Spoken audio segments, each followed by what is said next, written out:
Padre, gracias por este momento tan especial. Tu presencia es muy real en este lugar. Tú estás aquí, Señor. Eso nos conforta y nos llena de expectativa. Porque si tú estás aquí, el encuentro contigo transforma nuestra vida. Podemos ser tocados por tu palabra. Aún mientras expones el mensaje de la Escritura, ministrar sanidad, libertad, consuelo, fortaleza, iluminar el entendimiento para las decisiones que tenemos que tomar y muchas cosas más. Paséate, haz lo que quieras y glorifica tu nombre en este momento de la palabra. En Cristo Jesús te lo pedimos, Señor. Amén y amén. La iglesia dice amén. Vamos a Ageo, capítulo 2. Profetas menores, final del Antiguo Testamento, libro de Ageo. Y mientras que lo estás buscando, esta semana venía a mi memoria una historia verídica basada en los días de la Guerra de Secesión de los Estados Unidos, cuando se dividió la nación entre los abolicionistas y los que entendían la esclavitud como algo legítimo. Fue una guerra muy fuerte y gloria a Dios venció el bando de los que estaban en contra de la esclavitud, trayendo liberación y un respeto de derechos, aunque progresivamente se fue ganando más y más. Recordemos la lucha del pastor Martin Luther King, y se fue ganando los derechos para la gente de color. Antes de la guerra, un esclavo fue traído del África y comprado.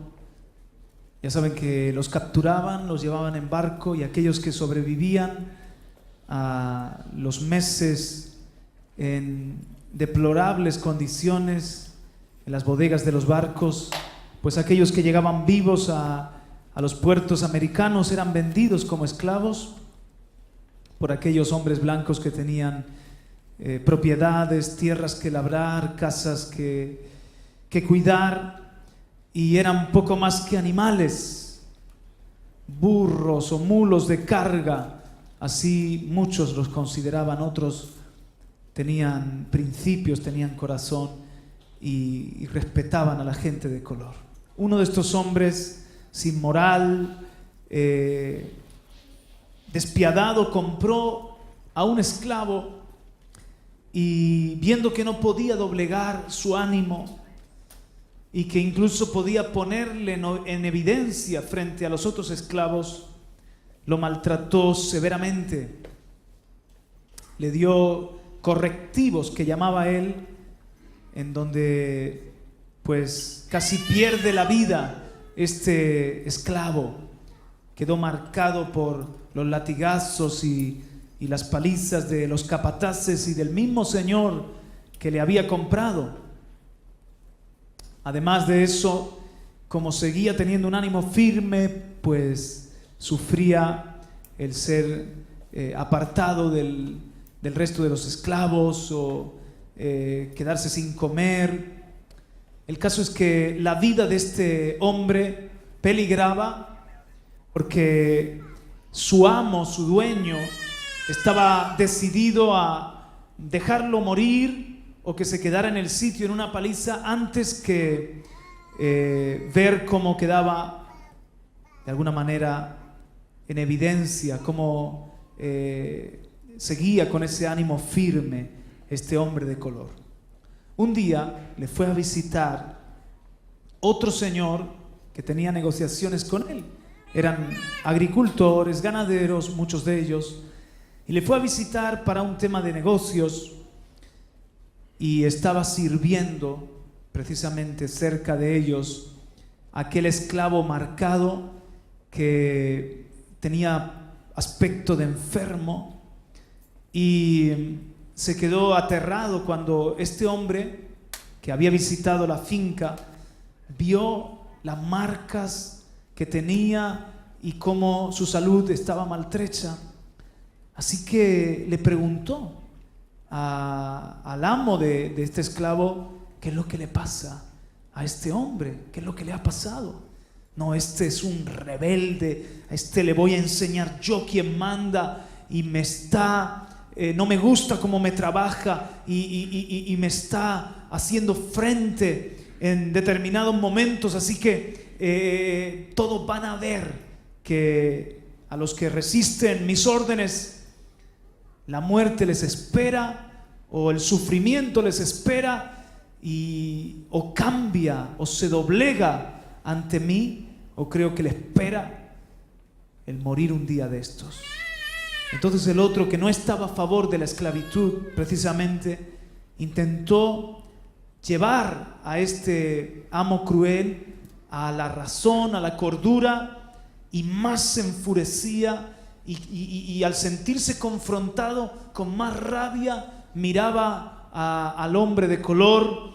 Así que dejó de intentar un cambio en el comportamiento y se fue meditando. Este amo o este agricultor de los Estados Unidos se fue meditando en lo que había visto. Era cristiano, por cierto.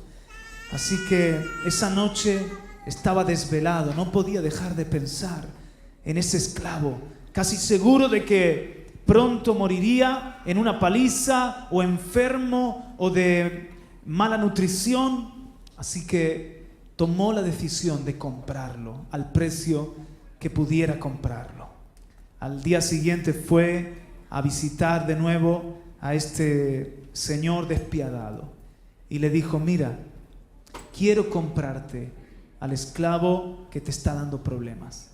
¿Pero por qué lo vas a querer?, dijo, si no sirve para nada. A pesar del cuerpo que tiene, porque era bien grande, a pesar del cuerpo que tiene, es un tosudo, es como un burro, cabezón, y nada más que te va a dar problemas. Déjalo en mis manos, que ya verás cómo a este lo cambio yo. Mira, mis métodos son totalmente diferentes. Los hombres que yo tengo trabajando en mis tierras viven decentemente, y creo que puedo sacar punta de este hombre. Si tú me lo vendes, yo te lo voy a comprar y me lo llevo a mi tierra. No, ya era una cuestión de orgullo, ya era una cuestión de cabezonería. No te lo vendo. Pero le hizo una oferta muy interesante.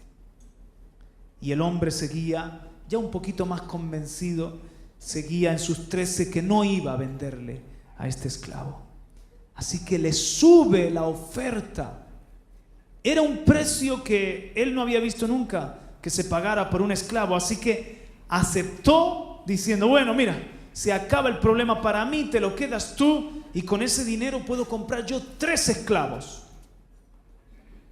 que no me den tantos problemas. Consiguió llevárselo. El hombre de color dijo: me espera lo peor. Si este hombre blanco además había venido del África, lo único que había conocido de los hombres blancos habían sido los gritos, los latigazos, los puños. Si este hombre blanco está tan empeñado en comprarme, ¿qué quiere hacer conmigo? Así que estaba como gato que escaldado le huye al agua.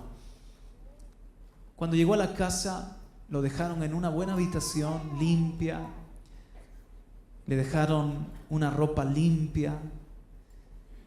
Una mujer que también era de color y que servía en la casa le indicó cómo bañarse. Le afeitaron y le dejaron toda una semana sin trabajar para que se recuperara en la salud. Viendo que aún estaba debilitado y con riesgo de enfermar, le dejaron otra semana más. En ese tiempo, el hombre blanco el dueño nuevo, pudo conocer un poquito a este esclavo, chapurrear algo en el inglés, en el poco inglés que conocía, y transmitirle sobre todo tranquilidad, seguridad. Aquí te va a ir bien, te voy a tratar no como un esclavo, sino como un trabajador. Así que poco a poco el hombre de color fue bajando las barreras que tenía, y después de un mes estaba fuerte. Comenzó a trabajar, pero no solamente a trabajar en la finca, en las tierras, con el ganado, sino que en esa finca, en esa casa, a los esclavos se les daba educación, se les enseñaba el inglés, se les enseñaban matemáticas básicas. Y los hombres que estaban allí trabajando para este amo, más que esclavos, eran trabajadores con derechos, eran tratados con respeto, se les veía felices, ni siquiera tenían ganas de abandonar la casa. Después de 2 años, este trabajador tenía una mínima educación, hablaba bien inglés, podía ser un hombre que trabajara con fuerzas, pero también con inteligencia, porque había aprendido algo también de matemáticas, y estaba impresionado al ver el amor cristiano en este nuevo dueño. Un día lo citó en su despacho, lo sentó delante de él y le entregó una especie de documento enrollado. ¿Qué es esto, señor?, preguntó el esclavo. Ese documento es tu libertad. Yo quiero darte la libertad y que puedas ir a uno de los estados de la Confederación o de los Estados Unidos donde la gente de color puede vivir libre. Ese documento es una nueva vida para ti. Eres fuerte, sabes leer, sabes sumar, restar, etc. Creo que puedes tener un futuro aquí en los Estados Unidos. El hombre de color comenzó a llorar y dijo: ¿por qué? ¿Por qué me está usted tratando así? ¿Por qué? El amor que me muestra. Entiendo que saque lo mejor de nosotros, puede ser interesante, pero que me dé ahora también la libertad.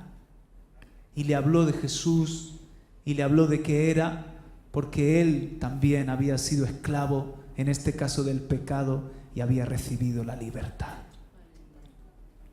El hombre estaba tan conmovido y le devolvió el documento y le dijo: no me quiero ir, me quedo en esta casa trabajando para usted. Quiero servirle. No quiero buscar mi porvenir, sino que quiero pagarle el amor que me ha dado, la vida que me ha dado. Yo probablemente estaría ya muerto si me hubiera quedado en esa otra casa. Quiero pagarle con mi trabajo, con mis años, con mi servicio, lo que ha hecho usted por mí. Entonces se sonrió este señor, que era, como digo, un fiel cristiano. Tomó el pergamino, el documento enrollado, y sacó de su mesita del cajón otro documento enrollado. Y se extrañó diciendo: ¿y esto qué es? Lo abrió, lo leyó, abrió los ojos como platos. No entiendo. Mira, si te vas a quedar en esta casa, no te vas a quedar como esclavo ni tan siquiera como trabajador. Ese documento es el documento de adopción. Si te vas a quedar en esta casa, te voy a adoptar como mi hijo y por lo tanto como heredero mío. El hombre no daba crédito, pero si usted ya tiene hijos, si usted ya tiene una familia, no es necesario. Yo sé que no es necesario, pero el Señor me ha puesto esto en mi corazón y yo quiero que si te quedas aquí sirviéndome y trabajando para mí, lo hagas como un hijo y con derechos como mis otros hijos. Aún más lloraba este hombre de color que no sabía ya qué hacer. efectivamente, fue uno de los primeros morenos adoptados por una familia blanca en los Estados Unidos. Algo que era, pues, increíble para aquellos días, como digo, de tanto racismo y de tanta esclavitud. Y esta historia de amor, que como digo, no es una invención, es verídica, trae la enseñanza, introduce la enseñanza de esta noche, de esta tarde-noche. ¿Qué creéis vosotros, hermanos? ¿Quién creen ustedes que era el mejor trabajador de aquella tierra? El que se desvelaba por su Señor, aún más que los propios hijos. El que defendía a su Señor a capa y espada y se preocupaba si el ganado no producía o si la tierra no estaba lo suficientemente bien atendida. El que tenía siempre el ojo avisor para que no le estafaran o para que los trabajadores, el resto de los trabajadores de la finca fueran productivos y cumplieran su responsabilidad. Casi que se lo tomaban con más interés que el propio dueño, que el propio padre, ahora de él, que le tenía que decir tranquilo, tranquilo. ¿Por qué? ¿Por qué ese trabajo? ¿Por qué esa entrega y dedicación? Porque este hombre de color había descubierto lo que es trabajar por amor, servir con gratitud a su Señor, que ahora también era su Padre. Le debía la vida, le debía la educación, le debía la libertad, el recuperar la dignidad como persona. Y eso nos habla a nosotros en una metáfora, en un símil precioso de lo que Jesucristo ha hecho por cada uno de nosotros, hermanos. Porque Él no nos compró con dinero, no nos compró entregando algo muy valioso del cielo, sino que nos compra y nos saca de la esclavitud, del pecado, de la muerte eterna, de la vida miserable que llevábamos bajo el príncipe de este mundo, y nos compra, nos liberta, nos rescata, derramando su sangre en la cruz, muriendo por nosotros, dando su vida para podernos comprar y así libertar. Y una vez que nos hace libres, nos da la libertad también de escoger seguirle o no, servirle o no. Pero yo creo que todos los que estamos aquí somos siervos de Jesucristo por amor. ¿No es cierto? Pero hermanos, lo más glorioso es que somos siervos en la casa de nuestro Padre. Es decir, que somos siervos en un reino en el que tenemos herencia, tenemos parte. Somos reyes, por eso Él es el Rey de los reyes, porque nos ha hecho reyes, es el Rey de los reyes, porque nos ha dado autoridad como señores. Él es el Señor de los señores, nos hace hijos, nos adopta, nos saca de como dice la canción, de nuestro anonimato y nos hace sus hijos, sus reyes, sus herederos. Por eso en nosotros tiene que estar aún una mayor gratitud que la del hombre de la historia, porque eso es una historia de la tierra, es una historia de una duración limitada. La historia de la redención de Cristo, de nuestra salvación, es eterna. La vamos a disfrutar por siempre. Vamos a estar en la presencia del Señor, como hemos cantado en esta noche, con libertad, adorándole, no por temor, sirviéndole, no por un castigo o por una recompensa que nos pueda dar. Ya nos lo ha dado todo, ya nos ha dado su amor, ya nos ha dado al Hijo, ya nos ha dado la herencia. Todo es nuestro, mis queridos hermanos. Más no nos puede amar. Nos amó hasta lo sumo. Le vamos a servir con la dignidad de hijos, pero le vamos a servir por amor. Amén. Y con toda la fuerza, con todo el corazón.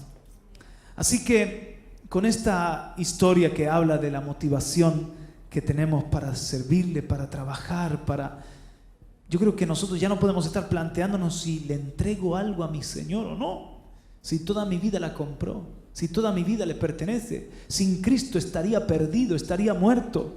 ¿Qué futuro tengo fuera de Él? Me quiero quedar en la casa, quiero servirle voluntariamente. Amén. Y no nos va a alcanzar la eternidad, como hemos cantado, 10,000 años y para siempre más. Por toda la eternidad vamos a cantar del amor del Señor, de lo que Él ha hecho por nosotros, de esta salvación tan grande. ¿Puede darle un aplauso al Señor? Aleluya. Amén. Aleluya. Gracias, Jesús. Te amamos, Jesús. Aleluya. Ageo capítulo 2. El día 21 del mes séptimo. Y esta es una palabra que un discípulo me envió y que recibió el día 21 de julio. Así que era como una palabra profética para nosotros. El día 21 del mes séptimo vino la palabra del Señor por medio del profeta Ageo, diciendo: habla ahora a Zorobabel, hijo de Salatiel, gobernador de Judá, y al sumo sacerdote Josué, hijo de Josadac, y al remanente del pueblo, diciendo: ¿quién ha quedado entre vosotros que haya visto este templo en su gloria primera? Y como lo veis ahora, tal como está, ¿no es como nada a vuestros ojos? Y ahora, hermanos, vienen los versículos clave, el 4 y el 5.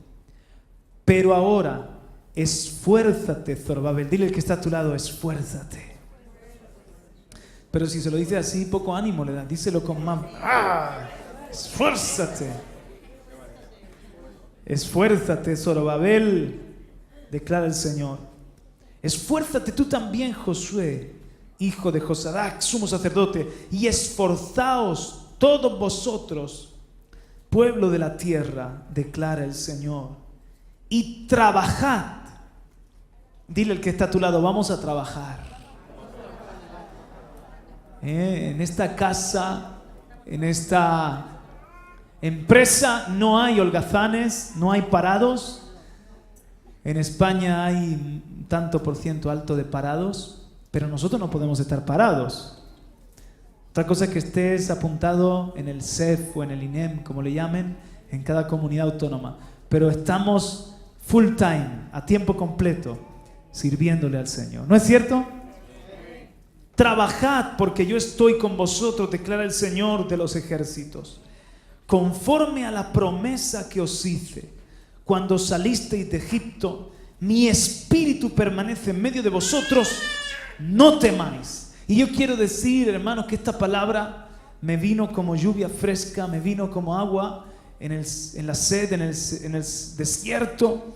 Creo que Dios nos dice como ministerio que Él, su espíritu, está con nosotros. Que nuestro trabajo en el Señor no es en vano. Tenemos recompensa. Tenemos su respaldo y su ayuda. ¿Y saben lo que el Señor nos está diciendo? El Señor nos anima y nos dice: esforzaos, trabajad. Diga conmigo: esforzaos, trabajad. Ahora pongámoslo en primera persona: esforcémonos, trabajemos, porque el Señor está en medio nuestro. ¿Cuántos dicen amén? Quiero hablar un poquito acerca del trabajo y del esfuerzo. Vamos primero a Juan capítulo 5 para hablar del trabajo y después vamos a hablar del esfuerzo. En Juan capítulo 5 dice Jesús lo siguiente, verso 17. Hasta ahora mi Padre trabaja y yo también trabajo. Dios trabaja. ¿Qué sería de nosotros si Dios no sirviera, si Dios no trabajara? Dios es un Dios que trabaja, que está en un negocio, el negocio del reino. Y Jesús dijo con 12 añitos: en los negocios de mi Padre me conviene estar. Así que Jesús se metió en el negocio de Dios, del Padre, desde muy joven, porque aquí pueden entrar en esta empresa también niños. y ancianos, hombres, mujeres, todos somos útiles y necesarios. Y él dijo, en los negocios de mi padre me conviene estar. Y cuando lo encontramos después ya en su vida adulta, dice, mi padre trabaja y yo trabajo con él. Ahora, el que conmigo no recoge, dijo Jesús, desparrama. Jesús, su trabajo fue productivo porque trabajaba con el Padre. Si no, hubiese estado desparramando, desperdiciando recursos y años. Jesús dijo también a sus discípulos, el que conmigo no trabaja, desperdicia el tiempo, desperdicia la fuerza. Y él da ejemplo de eso porque él trabajaba con el Padre. ¿Qué creéis que significa que Jesús trabajaba con el Padre? Que servía como hijo al Padre, que hacía la voluntad del Padre, que colaboraba en los planes del Padre, que entendía que debía ser obediente y someterse en todo al Padre. No estaba Jesús por aquí y el Padre por aquí y el Espíritu Santo por allá, sino que Jesús, lleno del Espíritu Santo, sometido al Espíritu Santo, hacía siempre la voluntad del Padre, y la voluntad del Padre prosperó en las manos del Hijo. El Padre estaba trabajando, el Hijo estaba trabajando y el Espíritu Santo estaba trabajando también. ¡Qué hermoso, hermanos! Y por eso, en 3 años, ¿cuántas cosas hizo? ¿Cómo le cundió el trabajo? Y por cierto, yo no me lo imagino a Jesús como a veces nos pasa a nosotros, ansioso, afanado, sobrecargado en su fuerza, sino que Jesús se esforzaba, cuidado, se esforzaba, ponía su empeño, ponía su corazón y su mente y sudaba cuando había que remangarse y trabajar, se esforzaba, pero con las fuerzas de Dios. Trabajaba, pero en las obras del Padre. Por eso dijo, mis obras no son mías, sino del que me envió. Mis palabras no son mías, sino del que me envió. Su ministerio tuvo tal impacto, hermanos, en 3 años, que transformó la historia de la humanidad y, por supuesto, la vida de los que le rodeaban. Él logró la salvación, así que nos dio ejemplo para que sigamos sus pisadas. Él mismo le dijo a sus discípulos, estoy trabajando como labrador. Los campos están listos, la mies está madura, mi Padre está trabajando, yo estoy trabajando también, y otros entran a las labores. Uno es el que siembra, otro es el que siega. Vosotros vais a cosechar lo que no habéis sembrado. Vosotros entráis a mis labores. Y eso lo dicen en Juan capítulo 4, un poquito antes, en el contexto de que los discípulos habían ido a comprar alimento y Jesús había estado predicándole a la samaritana y después a los de la ciudad de la samaritana, y estaban escuchando sus palabras, siendo salvos. Cuando llegan los discípulos se encuentran con ese panorama de que Jesús está no preocupado por la comida porque se retrasan, sino que Jesús está ganando almas, cambiando vidas, predicando el evangelio, tocando corazones. Y Jesús por eso les dice, entrad a mis labores. Mi comida es hacer la voluntad del que me envió y llevar a cabo su obra. Y Jesús también le dijo a sus discípulos, la mies es mucha y los obreros pocos. Rogad al Señor de la mies que envíe obreros a su mies. Una vez estaba en la universidad y estaba hablando con una compañera acerca de que yo era un siervo de Dios y que vivía y trabajaba para el Señor. Entonces le decía, yo trabajo en la obra de Dios. Y ella, que se ve que había tenido un poco de contacto con el Opus, o conocía algo del Opus. Ustedes saben que Opus Dei en latín es obra de Dios. Entonces dijo, pero tú no serás del Opus. Digo, no, claro que no. Y tú no serás... Es que cuando dice la obra de Dios me suena tan raro, tan sectario. Y entonces le empecé a explicar cuál es la obra de Dios, que es la obra de salvar, de restaurar, de sanar, de ayudar, de cambiar este mundo. Esa es la obra de Dios. Pero es interesante que cuando el Espíritu Santo llama, por ejemplo, a los apóstoles, a Pablo y a Bernabé, dice: apartadme a Bernabé y a Saulo para la obra a la que los he llamado. Y el servir a Jesús es entrar en su obra. El seguir a Cristo como discípulo es poner la mano en el arado y ya no pueden mirar atrás. Inmediatamente te conviertes en un obrero, en uno que está haciendo una obra, en uno que tiene un trabajo encomendado por el Padre. Pero así como Jesús trabajó con el Padre, nosotros tenemos que trabajar con el Espíritu Santo para que nuestro trabajo no sea en vano, para que nuestro trabajo sea fructífero y productivo. Nosotros tenemos que hacer lo mismo que Jesús: llenarnos del Espíritu, someternos al Espíritu, entender que Dios tiene una agenda, que el Señor ha preparado unas obras de antemano para que andemos en ellas, y tenemos que decir lo que dice Jesús: hasta ahora mi Dios, mi Padre trabaja y yo trabajo para Él y yo trabajo con Él. Mal nos va a ir, hermanos, si empezamos a hacer nuestra obra y trazamos unas obras diferentes al camino de Dios. Vamos a hacerlo en nuestras fuerzas, será una empresa humana, quizás loable, quizás con un resultado, pero después de todo, cuando estemos delante del Señor y digamos: Señor, Señor, en tu nombre hicimos Jesús dijo: apartaos de mí, hacedores de maldad, nunca os conocí. Tenemos que trabajar con Él. ¿Alguien me está entendiendo? Por eso Jesús dijo: el que conmigo no trabaja, desparrama. El que conmigo no trabaja, pierde el tiempo.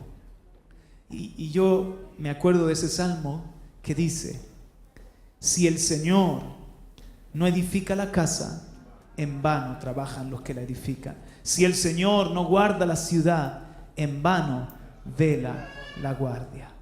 Lo bueno es saber si la casa y la ciudad son del Señor. Porque si la casa es del Señor, el Señor la va a edificar. ¿Me entiendes? Y si la ciudad es la del Señor, el Señor la vela. Y en nuestro trabajo tenemos que leer ese salmo entonces a la inversa. Si el Señor edifica la casa, nuestro trabajo va a ser un trabajo de colaboración con Él y no va a ser en vano. Va a ser un trabajo que dé resultado. Si el Señor es el que está guardando la ciudad, nuestra vela, nuestro estar alerta no va a ser tiempo perdido, va a merecer la pena, porque estamos velando por la ciudad de Dios. Amén, hermanos. Abandonemos nuestros caminos, abandonemos nuestras obras, no queramos edificar nuestra ciudad, no queramos edificar nuestra casa. Yo no quiero edificar mi reino. Dicho sea de paso, yo no quiero edificar en absoluto el reino de nadie, ni de nuestro querido Fernando Vergara, que nos ha dejado un legado maravilloso. Me refiero a los pies del rey, un nombre, una serie de iglesias, radio y televisión, vida, o lo que sea. Yo no quiero edificar nuestro reino, yo quiero edificar el reino de Dios. Tenemos que tener un nombre. Amén, apláudele, sí, que no me dejen aplaudiendo sola a la sierva.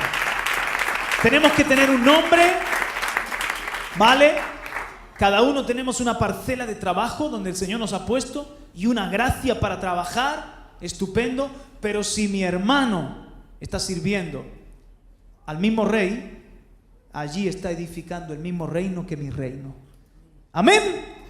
Y si a él le va bien, a mí me va bien. Y si él tiene problemas, los problemas de él son también mis problemas. Edificamos el reino de Dios, trabajamos en la casa de Dios, guardamos la ciudad de Dios, somos siervos del Padre, somos hijos del Padre, nos preocupan los intereses del Padre. Queremos decir como Jesucristo: en los negocios de mi Padre me conviene estar. Amén, hermanos.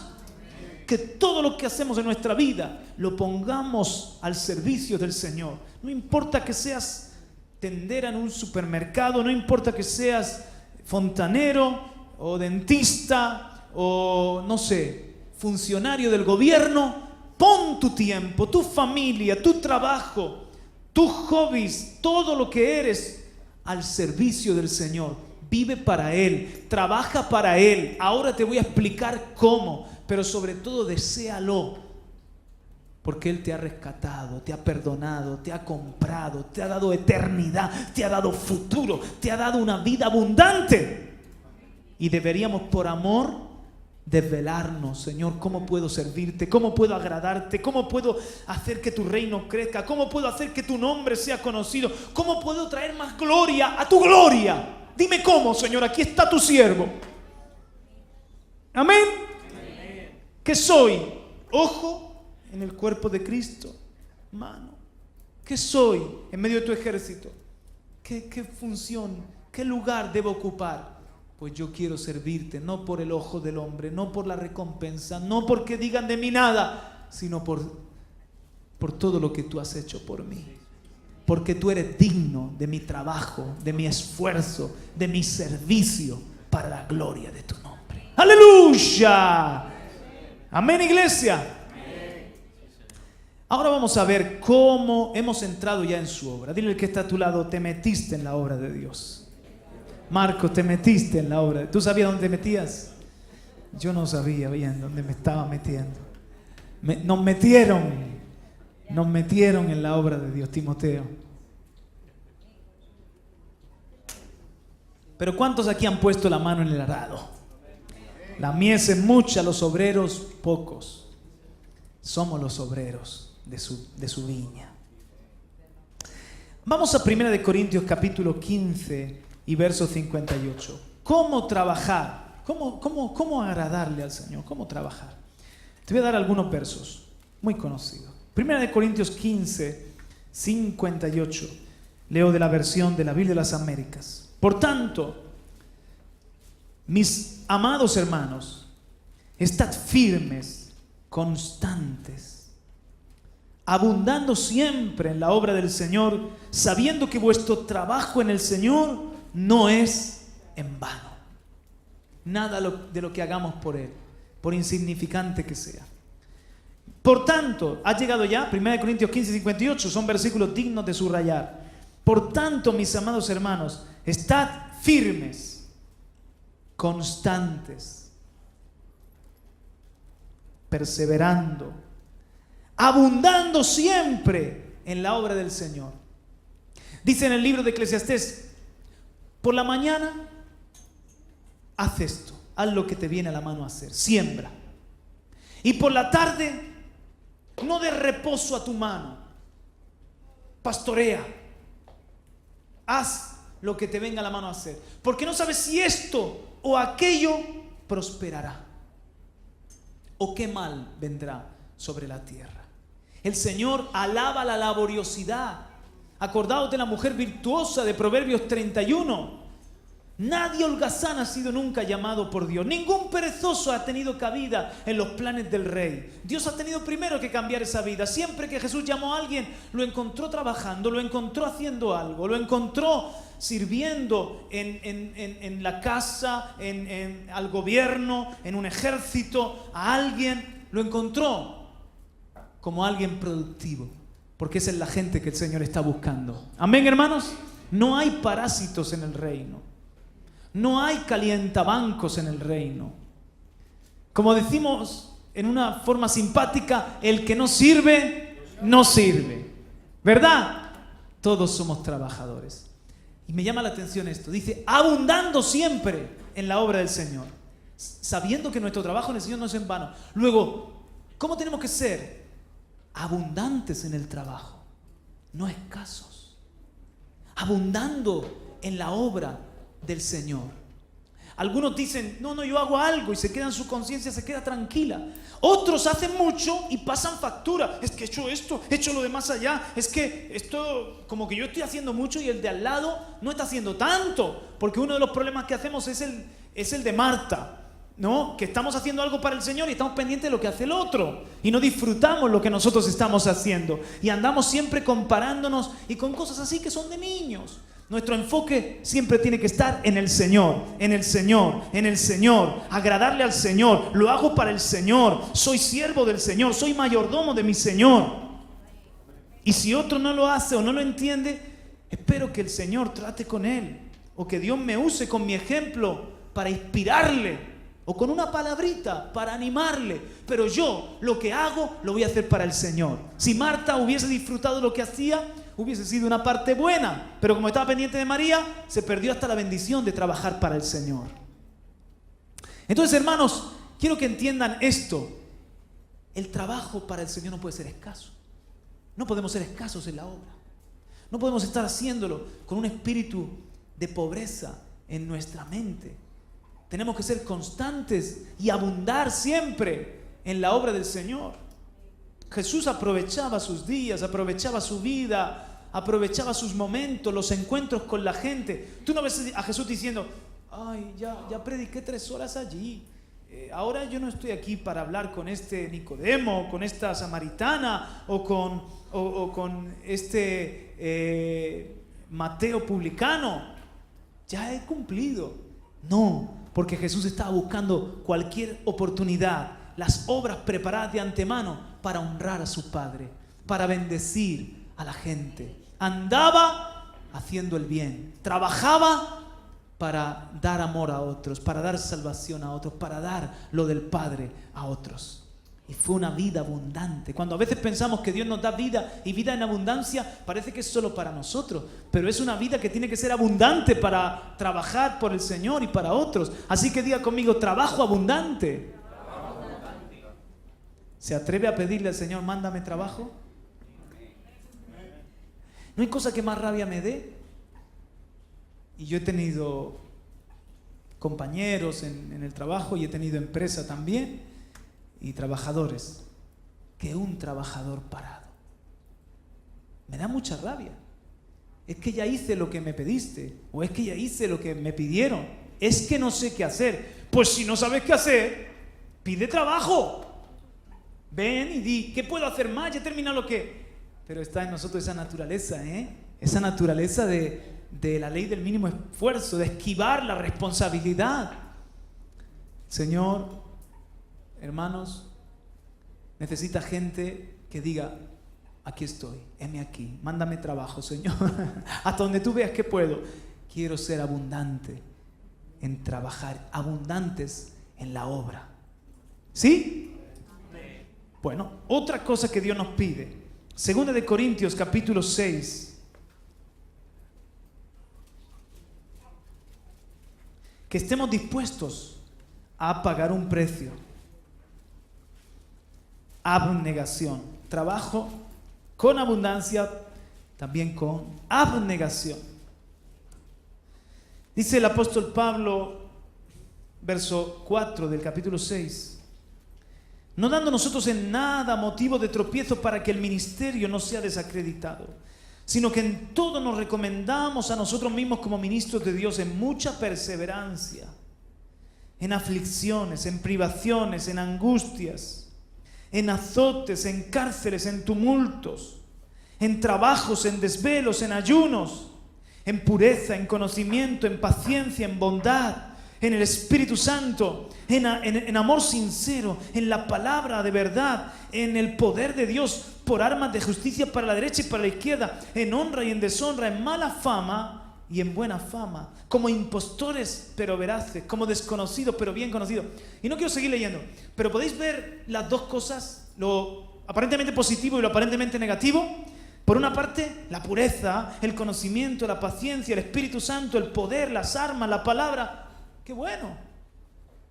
¿Quién no quiere servir así, vivir así para Jesús? Pero por otra parte está azotes. ¿Cuántos quieren azotes? Aflicciones, privaciones, angustias, cárceles. Qué bueno, Juan Carlos, que esto es para el siglo I, Esto es para Pablo. Ay, no, dice que el que quiere vivir piadosamente será perseguido. Y muchos cristianos están probando esto. Y muchos que servimos al Señor sabemos que es parte del ministerio. Trabajos, desvelos, ayunos. Míralo también en 2 de Corintios 11, 27.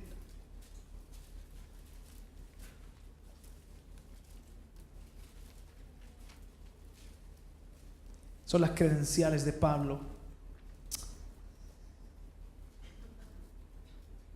Verso 26 primero. Con frecuencia en viajes.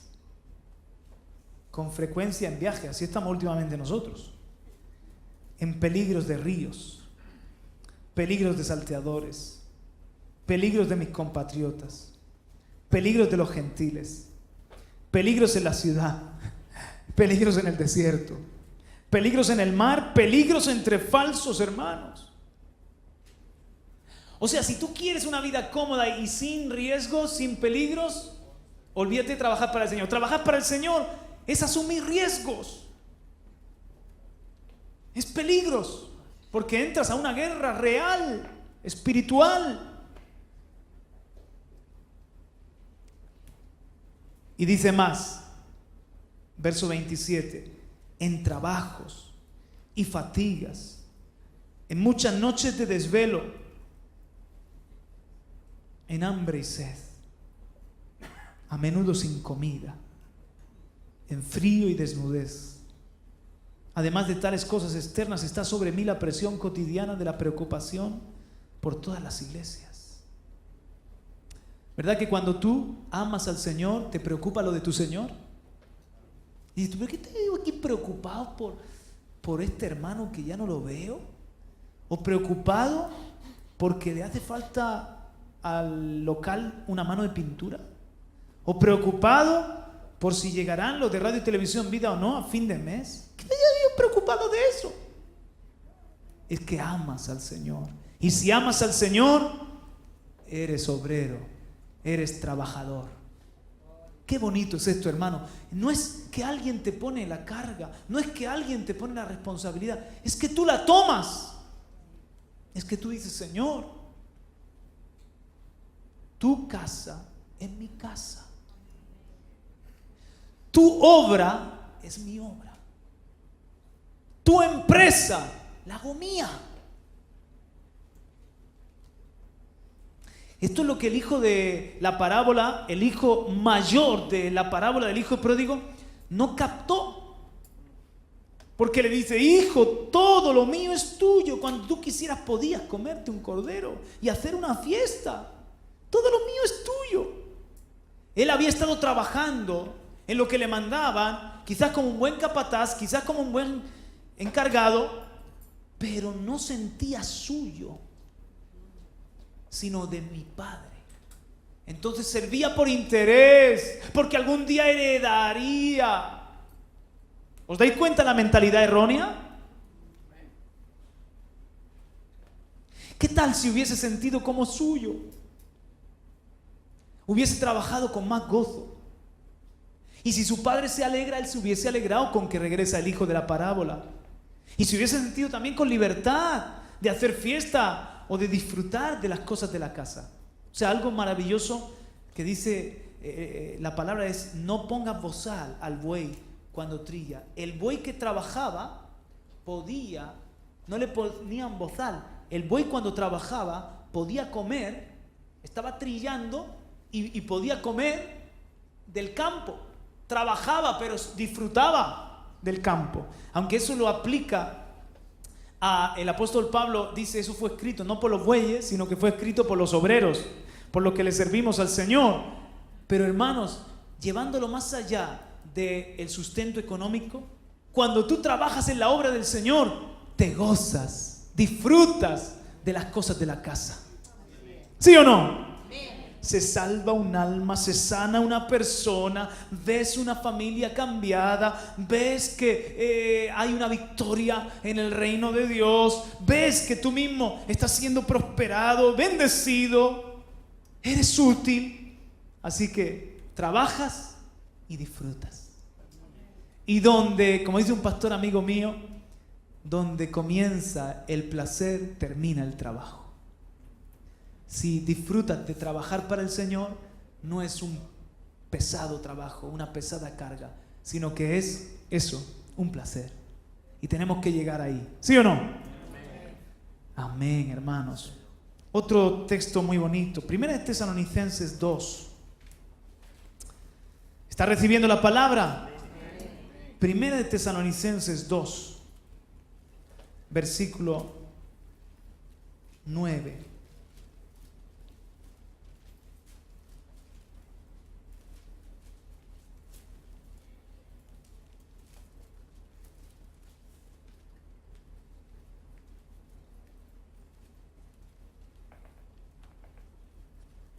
Perdón. 1 Tesalonicenses 1, 3. Entendiendo mejor al leer desde esto. Siempre damos gracias a Dios por todos vosotros, haciendo mención de vosotros en nuestras oraciones. Y ahora el verso 3. Teniendo presente sin cesar delante de nuestro Dios y Padre vuestra obra de fe, vuestro trabajo de amor y la firmeza de vuestra esperanza en nuestro Señor Jesucristo, sabiendo, hermanos amados de Dios, su elección de vosotros. Miren lo que Pablo reconoce en esta iglesia. Muy importante, ¿eh? Ellos hacían una obra de fe. ¿Saben? Cuando tú te conviertes en un obrero, uno que vives para el Rey, uno que trabaja para el Señor. Y no estoy diciendo con esto que tengas que vender lo que tienes, irte de misionero a algún sitio o ser parte de la gente que está aquí en la radio o en la iglesia. Tú puedes ser un trabajador para el Señor con lo que tú haces. Incluso más efectivo. Yo el otro día le decía a Timoteo, tu púlpito pueden ser las manualidades, el trabajo artesanal que haces. Ese puede ser tu púlpito, con el que tú hables y contactes con mucha gente y seas un testigo de Jesús allí, donde quizás yo no voy a llegar u otro vaya a llegar. Le decía también a John, cuando tú montas a alguien porque él trabaja con una grúa, cuando una aseguradora pone una grúa, a lo mejor puede aparecerte John. Entonces John va a sentar a alguien al lado, como muchas veces lo ha hecho, ¿sí o no, John? Tienes una conversación a veces de 1 hora, de 2 horas, de media hora con ese individuo. Puedes dejarle un ánimo, puedes dejarle la palabra, puedes dejarle tu testimonio, puedes dejarle un tratado, puedes estar haciendo ese trabajo para el Señor. Ser taxista para el Señor, ser peluquera para el Señor, que estés ahí lavando las cabezas y Señor, bendice esta vida, Señor, cambia a esta persona, dame oportunidad. ¿Sí o no? No están aquí hoy Freddy y Mónica, pero si ellos... está ahí Mónica. Mónica, ¿sí o no? ¿Se puede ser peluquera ungida? Claro que sí. Ahí con su peluquería. Qué hermoso. Trabajo para el Señor. Vivo, me gano la vida haciendo esto, pero esto es nada más que una excusa, porque en verdad trabajo para el Señor. Soy obrero del Señor. Mi función aquí en la vida, ahora vamos a ver cuál es. Entonces, hermanos, la obra es de fe. Todo lo que hacemos para el Rey es por fe. Todo lo que hacemos para el Señor es por fe. Nunca es por fuerza humana, razón, cálculo, matemática. Le hablo a este porque creo que lo puede Dios tocar. Le voy a dar una ofrenda a esta persona necesitada porque me sobra el dinero. Voy a orar por un enfermo porque al fin y al cabo, si no se sana, le van a operar. Así estás estás desperdiciando tu tiempo. Me voy a acercar más y más aquí porque da un chorro más rico, el aire acondicionado, aquí hace mucho calor. Entonces lo que quiero decir es que todo es por fe. Oras por un enfermo, es por fe. Das una ofrenda, es por fe. Le hablas a alguien, es por fe. Todo lo que haces es por fe. ¿Sí? Pero también es un trabajo de amor. Primero de Tesalonicenses 1:3.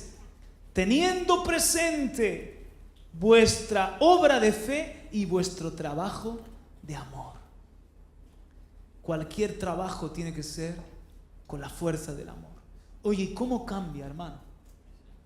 Cuando tú haces una llamada a alguien con amor, ¿cómo cambia? Cuando tú eres cámara con amor, Sarai o Nico, con amor. No vas a tratar la cámara igual, que se nos rompen las cámaras. Cuando tú estás limpiando por amor, cuando tú estás ayudando a un hermano en su mudanza, Nelio se está mudando en estos días, llámale porque necesita ayuda. Nelio y Betel se tienen que mudar de la casa y ya han encontrado una, están cerquita aquí mudándose. Bueno, por amor. Entonces no lo hace, Mira que de tanta gente en la iglesia me viene a llamar a mí, siempre me pillan para las mudanzas a mí. Y ahí, ¿cuántas cosas tiene para mudar? Ya se podían haber preparado antes. Oye, mejor no vengas así, no vengas, porque estás refunfuñando y me das un problema en vez de una ayuda. Pero cuando hay alguien que lo hace por amor, qué gozo es ese. Como dice María, con alegría, lo va a hacer con alegría. ¡Ay, Señor! Si se lo hago a mi hermano, es como que se está mudando Jesucristo. Imagínate que te llaman un día y te dice: hola, soy tu rey Jesucristo, me estoy mudando, por supuesto, a Murcia, es el lugar donde quiero vivir. No es broma. Me estoy mudando, ¿me echas una mano? ¡Ay, Señor! ¿Qué necesitas? Claro que sí, ahora mismo. No, ahora no, que son las 3 de la madrugada, mañana por la mañana. Hermano, cuando tú le ayudas a alguien en una mudanza, a Jesús se lo estás haciendo. Y tenemos que hacerlo todo así, por amor. Nuestro trabajo en el Señor, que lo hagamos por amor, cualquier cosa. Es muy diferente hacerlo por... Es como cuando alguien te atiende con aspereza. El otro día estábamos en un lugar, en uno de los lugares que estamos abriendo obra. Y entonces había un camarero que yo notaba que más que darle alegría de que estábamos allí llenando las mesas, porque era ya tarde, estábamos dándole un disgusto. Y entonces digo, a este que ganarlo. Yo a veces con eso soy un poco puntilloso. Digo, si esto es tu trabajo, sírvenos bien. Y le reclamo. Pero digo, empecé a decirle: este camarero que está aquí, el mejor camarero, tú tranquilo, te bendecimos, camarero. Y empecé así a darle ánimos al hombre. Pues el otro día, cuando estábamos repartiendo los tratados de Hay Solución, me vio y entonces es como que se le iluminó la cara. Estaba allí que no tenía trabajo, estaba ahí aburrido. Entonces me pude acercar. ¿Cómo estás? Dios te bendiga. ¿Has escuchado la radio que te dije de escuchar la radio? La verdad es que sí la he escuchado. Estupendo, léete el tratado. Y ya le pude testificar de Cristo, ¿no? Pero qué bonito es cuando un camarero trabaja con alegría, trabaja y lo hace con amor. Se nota. Cuando hay alguien así, es que marca una diferencia. Ya mi día es suficientemente duro para encontrarme con una cajera que no te quiere dar ni los buenos días, que viene con un billete de 50 y parece que le estás diciendo un insulto a la cara. Pero cuando hay alguien así tenemos que ser nosotros. Todo lo que hagamos con amor. Así hemos aprendido de Cristo. Amén, hermanos. Y la iglesia de Éfeso, recuerden que la iglesia de Éfeso seguía haciendo las mismas cosas, pero había dejado de hacerlas con amor. Dice: yo conozco tus trabajos, tus fatigas, tus desvelos, que has probado a los que dicen ser apóstoles, pero no lo son. Pero tengo esto contra ti, que has dejado tu primer amor. ¿Habían dejado de trabajar? ¿Qué habían dejado? De trabajar con amor, que es muy diferente. Hermano, cuando hay una iglesia que trabaja con amor, ¿qué fuerza tiene? Porque el amor te da ánimo, el amor te da fuerzas. Lo haces para el Señor. Cuando hay una iglesia que sigue trabajando, pero ha perdido el primer amor, ha perdido ese fuego, es como que lo hacemos, pero lo hacemos otra más, y esto, y una detrás de otra, y parece una pesada carga. Así que el Señor a la iglesia de Éfeso dijo: arrepiéntete o vendré pronto a ti y te quitaré el candelero.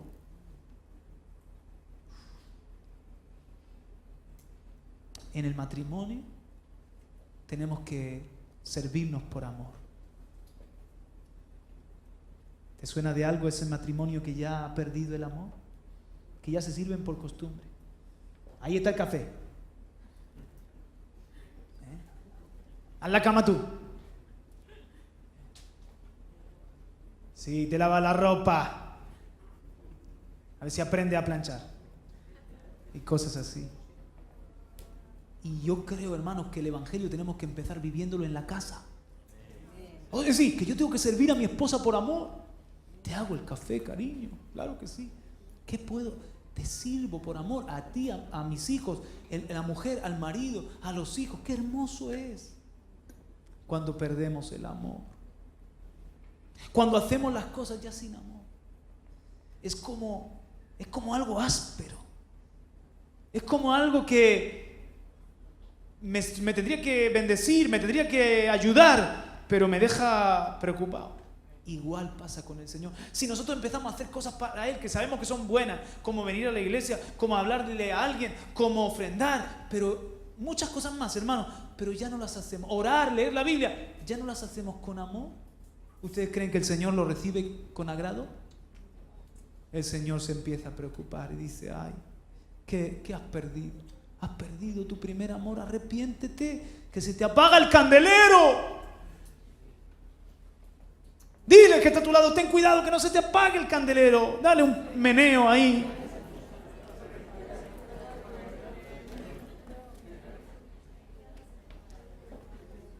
Sí, ¿me entienden? Segunda de Timoteo 4:5. Termino esta parte del trabajo y voy a hablarles del esfuerzo. ¿Se han cansado ya? ¿Lo dejamos para otro miércoles o seguimos? Segunda de Timoteo 4:5. Dice: pero tú, Pablo a Timoteo, sé sobrio en todas las cosas. Sufre penalidades. Haz el trabajo de un evangelista. Cumple tu ministerio. Ok, les voy a decir algo, hermanos, en cuanto al trabajo. Todos tenemos un ministerio. Pablo era apóstol. Timoteo era apóstol.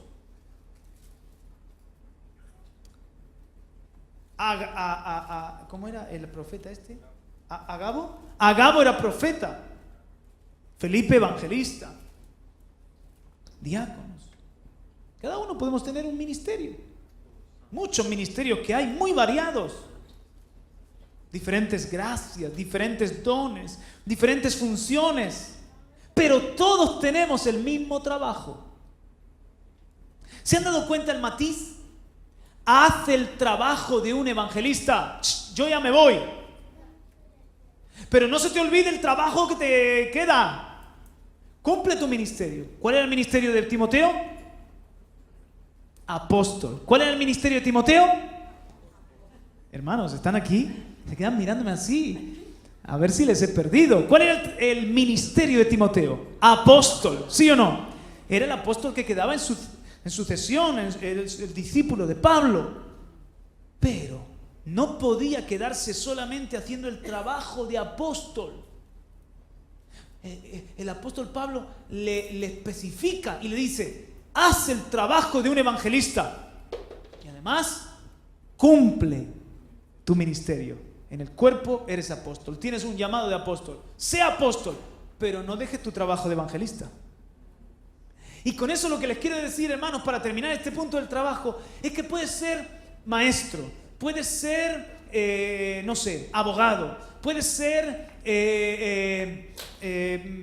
diácono, puedes ser un gran profeta, puedes ser una maestra de los niños, cantar en la alabanza, el ministerio que sea, con las diferentes funciones que el Señor te haya dado. Cumple tu ministerio. Recibe la palabra, levanta la mano derecha si la recibe. Cumple tu ministerio.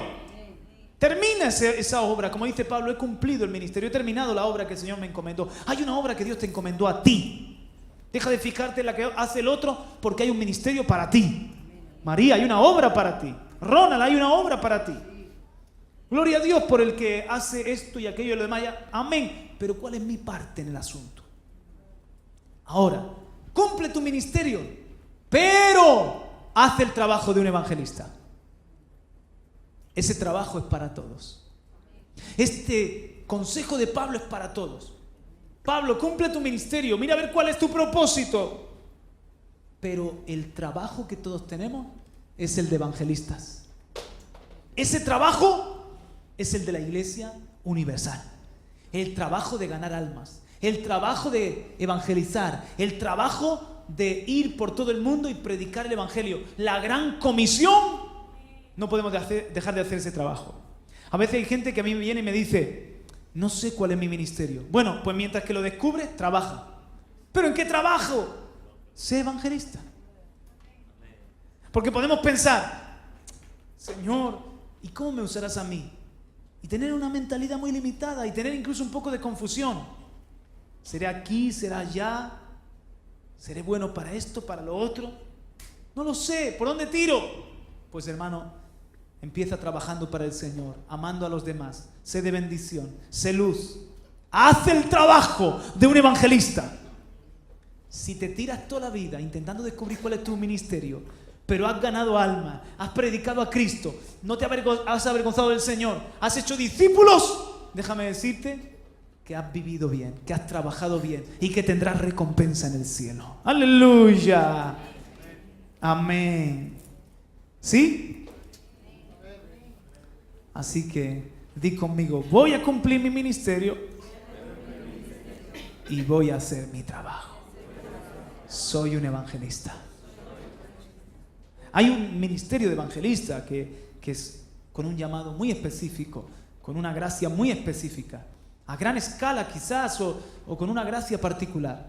Pero hermano, todos somos evangelistas, evangelizadores, llamados a la gran comisión. Amén.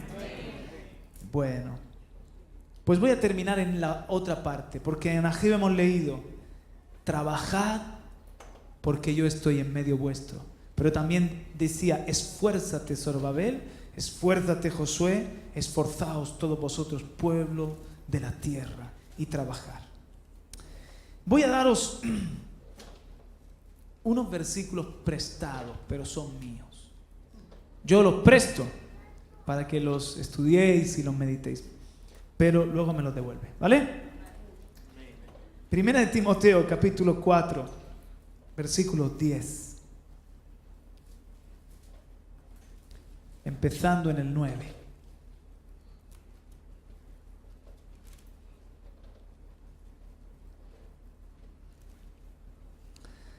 Dice, porque por esto trabajamos y nos esforzamos, porque hemos puesto nuestra esperanza en el Dios vivo, que es el Salvador de todos los hombres, especialmente de los creyentes. ¿En qué trabajaba Pablo? En la salvación de los hombres. Pero ¿en qué se esforzaba? Miren, léanlo con atención. Porque por esto trabajamos y nos esforzamos. Porque hemos puesto nuestra esperanza, nuestra fe, nuestra confianza en un Dios vivo, que es el Salvador de todos los hombres. O sea, las fuerzas de Pablo provenían. Pablo no es que se esforzaba en sus propias fuerzas, sino que Pablo se esforzaba. Por esto nos esforzamos y trabajamos, porque hemos puesto nuestra confianza, nuestra esperanza en un Dios que no es un Dios de muertos, es un Dios vivo. Mi Dios está vivo y es el Salvador de todos los hombres. Pablo estaba convencido del amor de Dios por todos los hombres y que Él era un Dios vivo, poderoso, capaz de salvar, capaz de hacer milagros, capaz de romper los yugos, de vencer las tinieblas. Así que hermanos, esforcémonos porque nuestro Dios es un Dios vivo. Esforcémonos porque Dios ama a todos los hombres y es el Salvador de todos los hombres. Dios puede salvar a cualquiera, aquel que menos nos pensemos. A Kim Jong-un, ese Kim Jong-il, ¿cómo se llama? El de Corea del Norte, país donde más persecución contra los cristianos hay. Pues a ese representante o figura del anticristo, el Señor puede salvar a ese hombre. Y murió también por ese hombre. Si cambió a Pablo, que era perseguidor de la iglesia, si a un Nabucodonosor lo acaba humillando y convirtiéndolo en un adorador, ¿a quién no puede el Señor salvar? Él es el Salvador de todos los hombres. Es un Dios vivo, hermano. Y por eso nos esforzamos, porque Dios está vivo. Porque Cristo venció a la muerte, resucitó al tercer día y vive por los siglos de los siglos. Amén. Colosenses ahora, capítulo 1.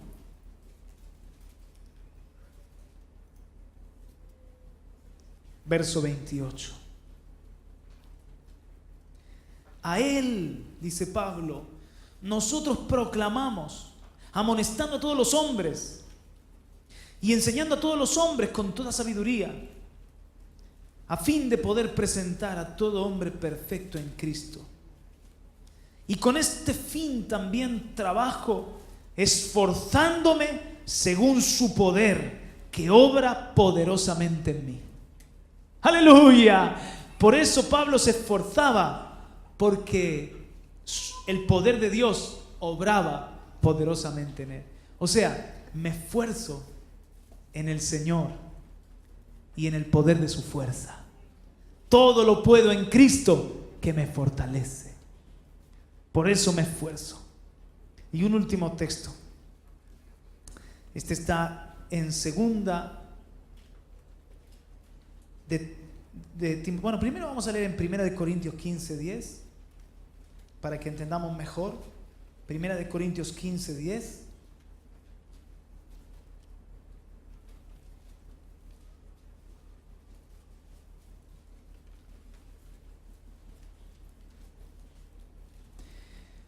Dice Pablo, pero por la gracia de Dios soy lo que soy, y su gracia para conmigo no resultó vana. Antes bien he trabajado mucho más que todos ellos. Oye, esto me llama la atención. Pablo había recibido una gracia, un llamado, un ministerio, pero si Pablo no hubiera trabajado, podía haber sido en vano la gracia en su vida. Por eso dice, vuelvo a leer, pero por la gracia de Dios soy lo que soy. Él era apóstol. Y su gracia para conmigo no resultó vana. Antes bien he trabajado mucho más que todos ellos. Aunque no yo, sino la gracia de Dios en mí. Pablo dice, yo he trabajado mucho, me he esforzado, pero en definitiva no he sido yo. Ha sido la gracia de Dios en mí. Y ahora el último texto de la noche. Segunda de Timoteo 2:1. Este seguro que lo sabes hasta de memoria. Es el consejo de Pablo a Timoteo. Segunda de Timoteo 2:1. Tú pues, hijo mío, fortalécete en la gracia que hay en Cristo Jesús. Pero me gusta como lo dice la Reina Valera en su versión antigua. Tú pues, hijo mío, esfuérzate en la gracia que hay en Cristo Jesús. O sea, hermanos, tenemos que trabajar, sí, pero nunca en nuestras fuerzas. Tenemos que esforzarnos. ¿Pero por qué? Porque hemos puesto nuestra confianza en un Dios vivo. Porque el poder de Dios es el que actúa en nosotros. Cuando vayas a hacer algo, no eres tú. Moisés dice, Señor, yo soy tatamudo, yo no puedo ir a Faraón. Pero ¿qué no vas a hacer tú? Voy a hacer yo en tu boca. El Señor no está preocupado con nuestra incapacidad. Su poder se perfecciona en nuestra debilidad. Si nos llama a hacer algo, nos va a dar la gracia. Nos va a dar la capacidad, el poder. Solo tenemos que confiar que Él es un Dios vivo. Y que así como ardía en una zarza y no se consumía, Él puede resplandecer con su gloria en pobres zarzas que somos tú y yo. ¿Sí o no? Entonces, esfuérzate en la gracia. Tú pon de tu parte, pon ánimo, pon esfuerzo. Pero hermano, ahí está la gracia. La gracia es lo que te va a usar, te va a renovar. El poder de Dios, el poder del Espíritu Santo. Amén, hermanos.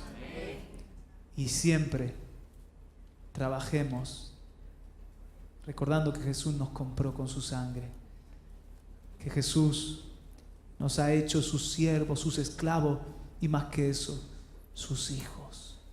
¿Cómo vamos nosotros ahora a ser un residuo,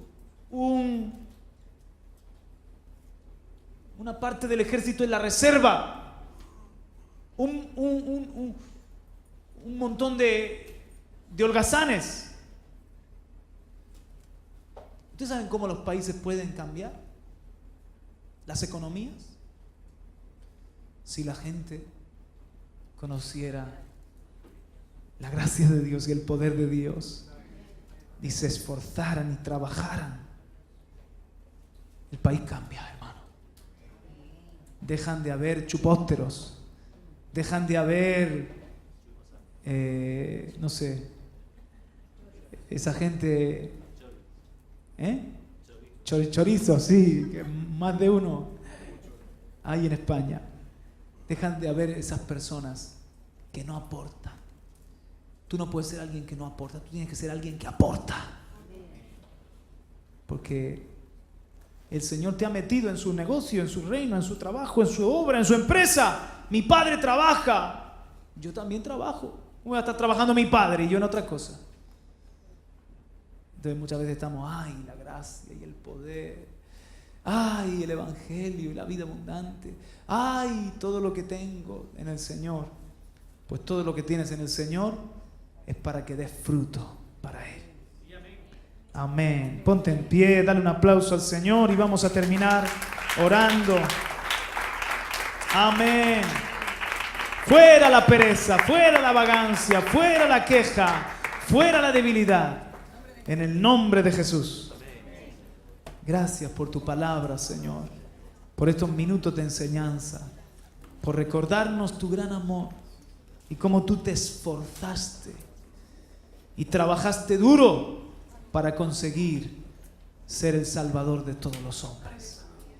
Queremos ser colaboradores en tu obra, instrumentos en tus manos y esforzarnos con tu poder. Gracias porque nuestro trabajo no es en vano. Y por eso recibimos el ánimo de Ageo. Con estas palabras nos sentimos animados. Esforzaos. Esfuérzate, Zorobabel, esfuérzate, Josué, sumo sacerdote, y esforzaos todos vosotros, pueblo de la tierra, y trabajad, porque yo estoy con vosotros. Así como prometí cuando salisteis de Egipto, mi espíritu permanece en medio vuestro. Gracias, Señor, en el nombre de Jesús. Amén y amén, amén. Gloria a Dios. Amén. Amén. Aleluya. A ti sea la gloria, nuestras voces hoy te cantan.